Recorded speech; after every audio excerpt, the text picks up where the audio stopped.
this session, when you talk about population health of a country with a billion plus people, and you listen to what Alex was talking about, signatures of age from blood, telling you who's going to do better and worse, you can't but help thinking about the challenges and the opportunities. And it's fantastic to have such a wonderful panel today to discuss the real challenges that come together in India, which is very often to do with data, as for most of us are, and the opportunities that creates. So let me start by introducing my wonderful panelists. In no particular order, Dr. Nikhil Tandon. He is the head of Department of Endocrinology, Metabolism and Diabetes at the All India Institute of Medical Sciences, a very famous one. He has been awarded with the BC Roy Prize, the highest award for medical sciences, in the Padma Shri, one of the biggest awards of the nation. He has served at the frontiers of research, not just clinical, not just data, but every type of research in this country for a long time. Alex, we all already had the pleasure of listening to you, but let me introduce you again anyway. Dr. Alex Sevronkov, I hope I got your name correct. He's the founder and CEO of In Silico Medicine, a leader in next generation AI technologies for drug discovery, biomarker development. You're also the founder and CEO of Deep Longevity, a global company developing a broad range of biomarkers of aging and longevity, as I just heard about. And your new system for COVID-19 basic and clinical research appears absolutely enthralling, called COVIDomic, a foundational technology. Sumit Jamua is a co-founder and chairman and chief executive of Global Gene Corp, a very well-known company to all of us in the field of genomics, providing genomics data, insight, and applications. He's the winner of the Roddenberry Prize 2020 and has previously been a consultant with McKinsey.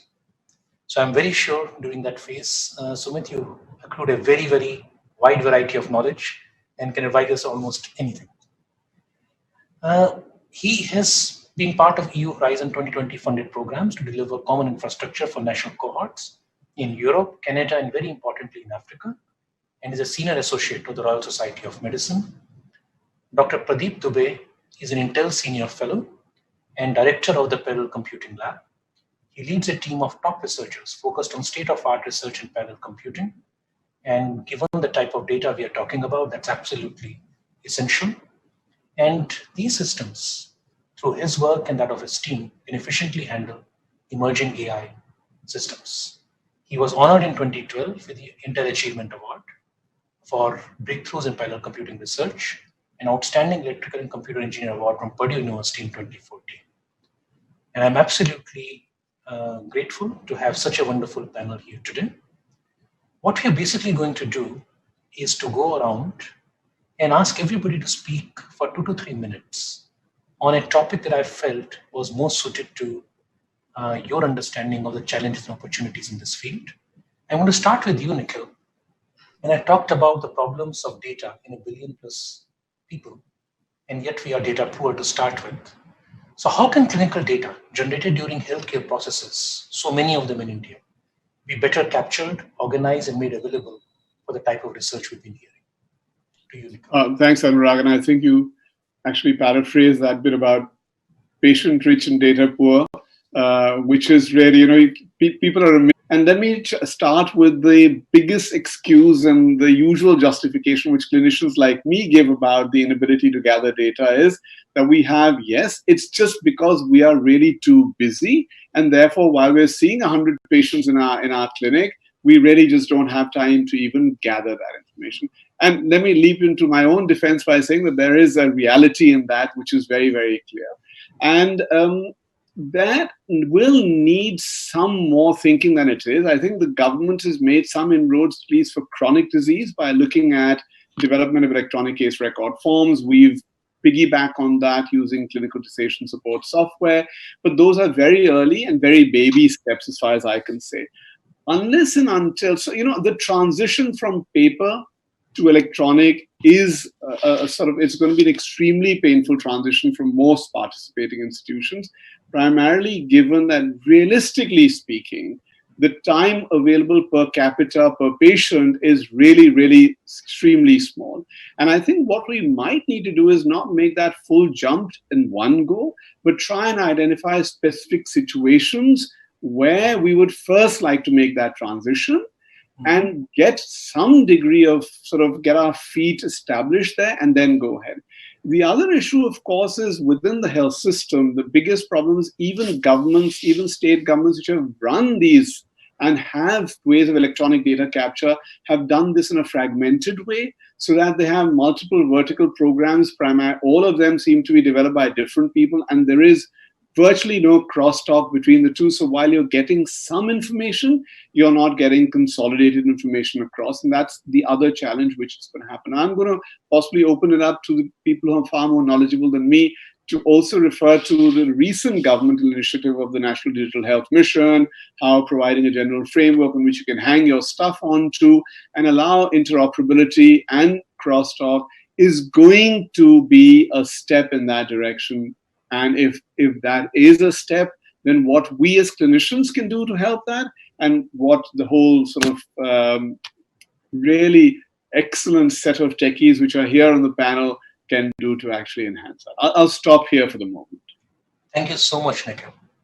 From that, it leads in perfectly to you, Alex. I mean, there is data, not, of course, as much of it as we want, but people do biomarker research, people do drug discovery.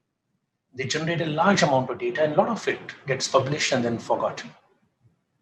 Now, the type and the extent of data you were shown to do this research perhaps would benefit from better ways of putting together these large data that get abandoned by people, either for academic work or in drug discovery work, failed leads.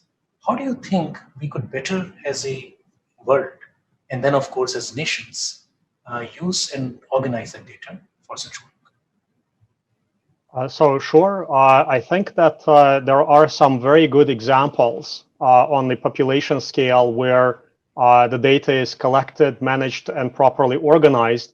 And some of the nations have taken the leadership position in that. So for example, the UK Biobank is one of the very good example of the data collected at the population scale and provided to the researchers, to the research community, actually worldwide.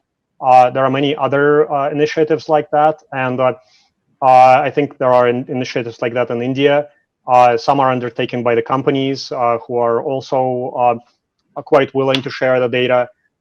And what I want to mention about the data organization and data collection is I think that right now we need to have biomedical data to be destigmatized, because currently there is a stigma hanging over many of those data sets. People are frightened when they hear that their data is being used for biomedical research. And anytime you mention the word data, people are like, oh, okay, is it private? Is it secure, etc.? And they don't ask how is it going to help them live longer or better.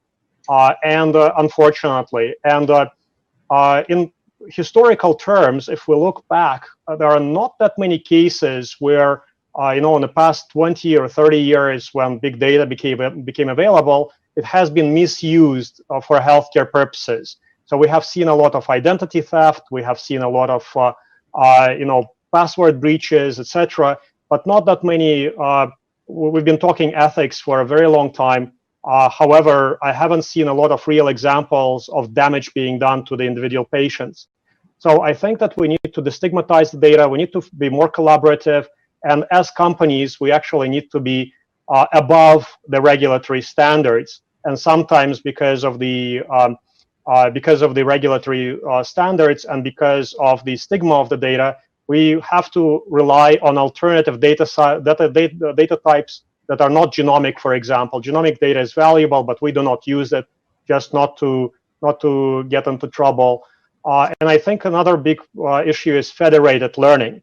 So federated learning, and that's where Intel is extremely strong, they are pioneer in this, is the ability to train and share data so that you do not need to share exact data set. You can share models, you can train locally, you can use synthetic data. It's a way to share data and share the features without the actual, individual data, patient data sharing. So federated learning is a major keyword. Anybody who is on the call should be learning about that and looking at what Intel is doing in this direction. And I think this is the future. Also, a lot of data is very heavy, so it's not feasible to actually transfer it from one country to another. It's a good idea to train locally and just share the features. Alex, you touched upon two very important points. One, of course, was genomics, which will lead me perfectly to the next question. But even other than that, you pointed out the importance of not moving data, but moving the learnings from data using federated learning structures. Now that brings us to Sumit with a very important question in genomics.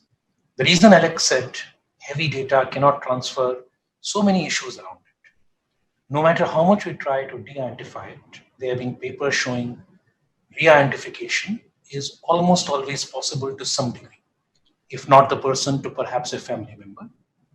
And what you learn about the person may be things that we never thought of. And they apply not only to the person, but to the family. So when you take these challenges together and you're working in this space, and there's nothing called perfect informed consent. Nobody knows what the future holds. How do you see in the space of genomics, this ideas of sharing data better, using it better, re-identification, de-identification? What do you see as the major challenges and opportunities? Sure. Thank you, Anurag.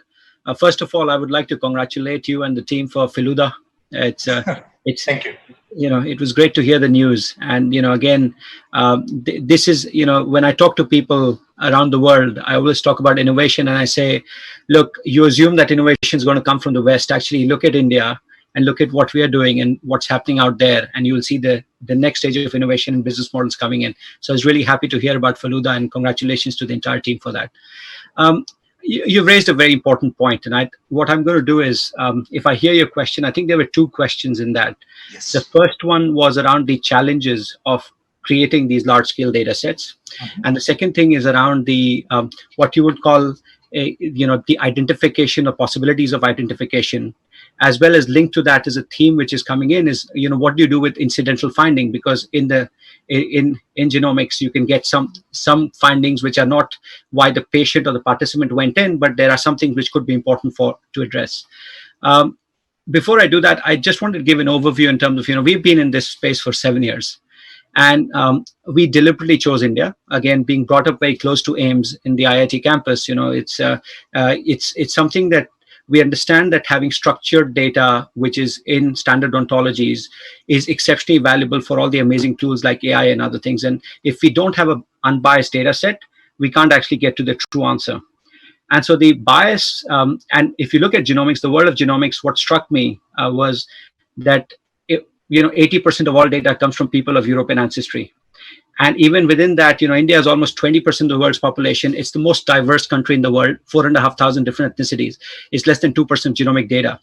And genomic data by itself is not irrelevant, maybe as valuable, but you have to connect it to what Dr. Nikhil said about the phenotype and the electronic health records. And more importantly, it has to be in the construct of the consent and the ethics around it. So the challenge when you look at the scale is how do you standardize it? How do we put the right ethics around it, which is the thing, which is the most important thing, even before you start with, how do you get the IRB approval? The second thing is around the digitization. How do you digitize what Dr. Nikhil was again describing? We are patient rich, but data poor. How do we standardize and digitize it? That was one of the biggest problems we solved over the last 7 years was, how do we put it in standardized ontology so that a bioinformatics person sitting in Cambridge or India or Boston is able to interrogate it exactly the same way and are able to do this federated learning. And the third thing is what people forget is it's also very hard because it's sample collection. It's biological samples which have to be collected. So it's not just a data structuring problem, which all of us would just love to play with, but it's actually curation and creation of that and physical transportation of samples and other things which need to be combined. And that's what makes this a hard problem to solve. When you combine the complexity of a large country, which is very rich, with a rich heritage like India, with the infrastructure, characteristics that exist, it's combining all those themes is very interesting. Now, the de-identification is you're absolutely correct. You can build algorithms, and once you have genetic data, after a few points, you could possibly come back and construct. But you address it in two ways. One is the way you work of saying explicitly being clear that you don't. We are working for the trend, and we are working to find the insight, but we're not working for re-identification of that participant. The second thing is what I would call as a threshold. So if you look at it, each one of us is about are differed by 3 million points out of the 3 billion points that exist in our genome. Of that, 99.9% would be very similar, but there'll be some rare phenotypes, which is the 0.001%, where you can practically, if you just had the genome, you may be able to identify that person, right? If you just had that data. So I think it's also about setting standards of what's the threshold above which we share it in a collection. Whereas there are certain specific individuals with phenotypes that we just, keep them, understanding that they're so rare that they could be identified. We protect the privacy. And I know, Dr. Anurag, I know your team is very conscious of this, because, one thing that, I've been remarkably impressed by is when we had the conversation about some rare phenotype, how we discussed the ethics and the process around protecting that individual. And that absolutely is critical, right? So what is exciting about this whole revolution is that I, as an individual, as a layperson, can start taking ownership of my entire health with all these amazing technologies that are available. Just conscious of the time, so I'll just run quickly on the incidental finding. What I understand, you meant, it's a very common problem where I go in to check for a particular variant. Let's say, someone goes in for a BRCA testing, but when you do the test, you realize that there are other findings which are of interest, which should be, it could be of relevance to that particular participant. And, the American College of Human Genetics has 59 genes where if you find those, then you have to communicate that. You have, NHS in the UK has a similar but a smaller list of protocols where, there's consistency around the guidance which is available. And yes, it is an evolving space, but that is what, clinicians would be reliant on, because going back to what Dr. Nikhil said, I have never seen a good clinician ever have extra time. And in a place like genetics, where, in a technology which is evolving so fast, our understanding is evolving so fast, people just don't have time. Good doctors and great doctors do not have time. They want to serve their patients, they want to make them well, but they do not have time to keep learning something which is going on. So how do we make that easy for them to imbibe and include that? I think is a challenge that we have taken on ourselves, and I think everyone on this panel recognizes and takes responsibility for. Thank you so much, Sumit. I'm going to take forward on this theme and loop in something that Nikhil said earlier, and try to come back to parallel computing, Dr. Dubey. There's so many different types of data. So as Nikhil pointed out, doctors would not be able to fully participate in making India a data-rich nation if the patient richness is not helped by the process while they're handling those patients. And there's so many opportunities, starting from the face, for example, if we go to take genetic disorders, Sumit was talking about, the face of the baby itself can tell you theoretically regarding which diseases might be likely. It could help the doctor tremendously using those tools and value addition to their time, something Sumit was pointing out, so that the data capture becomes part of the visit in a way that is felt convenient. So this will generate so many different types of data, starting from pictures to gaits, depending on what field you are in. And of course, Nikhil does not work in a specialty where your report is outdated the time you generate it. While in genomics, as Sumit was indicating, at the time you print out your report, the next day your report could be outdated. I mean, the knowledge is growing so fast. With all these disparate types of data coming in, the knowledge changing rapidly for the analysis, how do you, in computing, see that computing will step forward to handle this issue? And it's a wide open canvas. You're on mute, Dr. Dubey. Thank you, Anurag. Can you hear me now? Yes. Yes, I can. Okay, so, I'm honored to be part of this panel. This is super exciting opportunity, probably once in a lifetime for many of us. And our lab happens to be working in this area for quite some time. Our earliest research was with Mayo Clinic, and then recently with Broad Institute. And it just fascinates me. the opportunity that in front of us. I mean, as computing opportunity, especially the all the talk about AI and big data, the reality is that we are nowhere near what's really needed, right? It's tip of the iceberg. Only thing we can do at population scale today is maybe show a movie to the whole world, right? Or maybe the whole world goes shopping. That's the only thing we can do. Nothing close to what you need in terms of recommending or reacting to a pandemic or heart attack or any such real-time analytics. And that's really precisely the opportunity, right? Someday we'll have self-driving. That's another real-time decision making, right? But we are nowhere near those things. But that's where we want to get to. So whether you look at responding to within 90 minutes, this door to balloon, whatever golden rule for heart attacks, or within a year vaccine, or how do you control the spread? These are just the three mentioned problems, all real-time decision making from few minutes to a year, but still real time. And they're very different computational problems, right? Completely different computational challenges, right? So the modality of data that you have to deal with and the kind of computational simulation to AI issues that you have to deal with are just fascinating. So the vision, absolutely, that how can AI, the promise is there that AI, thanks to AI and big data, we can learn from all to serve the one better than we ever could do, right? So that's what motivates us. But are we there? No, we are nowhere near there, because we are still trying to only do baby steps of how do we really deal with this volume of data. Because the reality is that all, like I said, all the talk of AI, that at 1%, 10% time you spend doing AI is what gets all the hype, but that 90% or 90+% time is spent preparing for AI, that people are even embarrassed to admit, right? So they just spend that time cleaning data, preparing data, and understanding data, and before they can do any machine learning, right? Now that's where our focus is, right? Our focus is to precisely realize this problem that we are the problem we are dealing with has more to do with how do we enable people to be able to machines, right? It's like Professor Stonebraker, we work with him, he's a Turing Award winner, father of databases. He observed this and said that let AI do its own cleanup, right? So we are now using machine learning to actually do the prep work of its own prep work, okay? So meaning AI itself identifying the ambiguity in data, cleanup of data, right? And machines can do better job than humans can do, because the same screw or the same disease or the same thing has known by 100 different names, right? In 100 different contexts. So that disambiguation can be done by machines themselves much better than others. Not only that, clearly the point that's been raised multiple times, the privacy preserving transforms, right? Now we are keenly focused on this opportunity because of this promise of fully homomorphic encryption, right? And how do we really deal with the computational needs, bring down the computational requirements so that it can actually happen real time and happen and something that we can afford because it has a promise, right?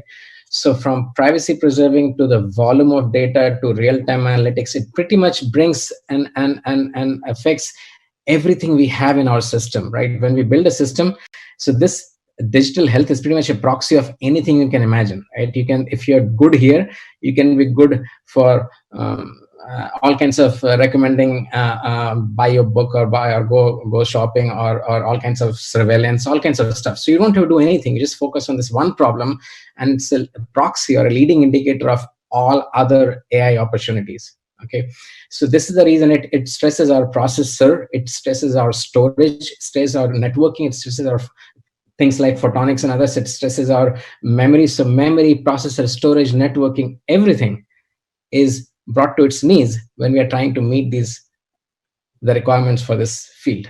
And that's what is so exciting. And ultimately you're doing something novel and good. And many of us who could never become doctors, even though our parents wanted, finally will do at least a little bit to help you guys out.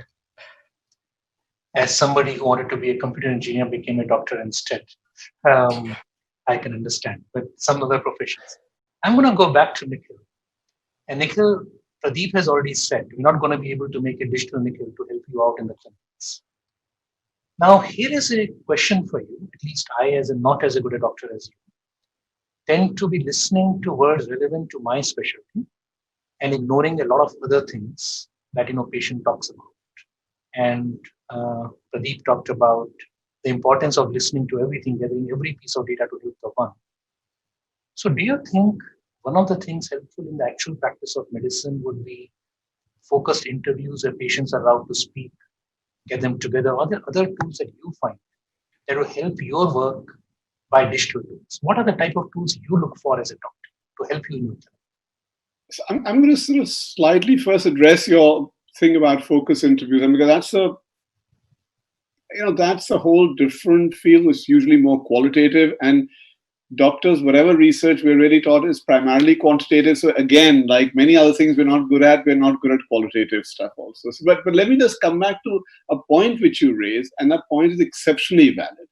And the point is that, we're assuming that when that patient is sitting across from us for this 2 minutes, we have his or her complete attention, and that they are primarily concerned about the same things that we are primarily concerned. Now, both those assumptions are, not merely fallacious, but absolutely fallacious.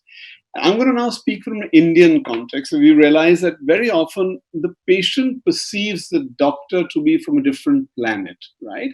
And they are socially from a different strata, they're educationally from a different strata, very often they're economically from a different strata.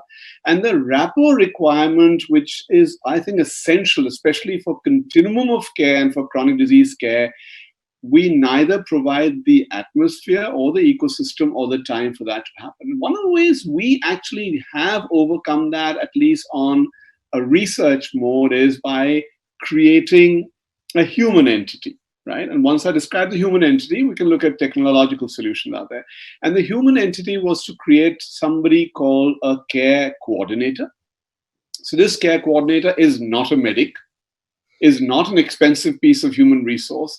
It's a human being who has some interest in being, who has some basic graduation, has computing skills, and most importantly, has communication skills, right? And that person becomes the fulcrum of care delivery for the patient. It becomes the advocate of the patient. So the patient, instead of arriving at the doorstep of the doctor, is mediated through this entity who has set up the appointment, gathered all the test results, entered them into an electronic health record if need be, and had a chat. Now, I'm again going to sort of jump into the computer part and say that, we've created these clinical decision support softwares, but look at the limitations. Let's look at diabetes management, right? I can only ask through those, what were the previous medications? What are the current medications? What are the previous test results? And there are a few quantitative variables which I can ask. Very difficult to put rule-based algorithms to create, was the weather good enough for you to step outside? Was there so much air pollution that you didn't go for a walk? Was your daughter getting married for the last 1 month? You had nothing else on your mind except for the arrangements for the wedding. Are you having a bit of a spat with your husband and you're really unhappy with that? And then there are 500 different variables which are going to come, and there is no way a rule-based algorithm has the understanding or ability to capture that. But this prior interaction with the care coordinator definitely provides an additional insight into that. That human being then crystallizes his information when presenting it to us, and we can understand that backdrop when we're dealing with the patient. We're also then given, for want of a better word, a pre-digested sort of social environment in which the patient is coming from, and can focus on the biomedical aspect, keeping that social environment in mind, which was not happening in that 2 minutes when we did it. Now, if we capture all those sort of variables eventually, which are agnostic to specific conditions, and these get incorporated into machine learning tools, I think that could be a real step forward. So I've given you a human interface, a human situation, and saying how that can contribute. I'm not sure if that's pie in the sky, but again, we have 3 other gentlemen besides you on the panel who can answer how feasible that is. I'm just bringing my problems to their doorstep. Yeah. No, I think, Nikhil, that is absolutely fantastic.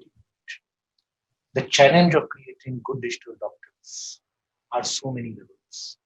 Collecting the data better, collecting and identifying the types of data that need to be collected, building a greater sense of understanding, and focusing a lot on communication. That is something always in the back of my mind, I think. the most useful digital tool for me would be something I could communicate effectively, would save so much time. And Alex, the type of data that you were talking about, the very large data, would be so much accelerated if the type of tools that Nikhil demands as a doctor were actually there. If those tools were there and all those variables became part of the records, and as Pradeep said, if the records would clean themselves without requiring 20 more people to help one machine clean the data, then life would be significantly better. So I'll basically now ask, so Nikhil, I think you already put your key points wonderfully. So I'll just go each one of you turn by turn to have any last messages you'd like to give. So Alex, we'll start with you.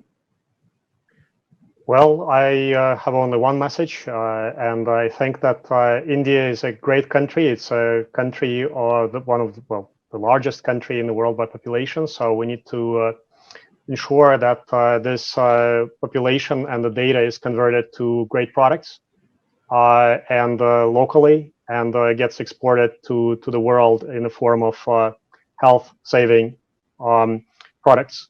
And the way to do it is to collaborate and to accelerate. I think there is nothing more important than health and longevity. So we just need to figure out the priorities right. And very happy to see that giant companies,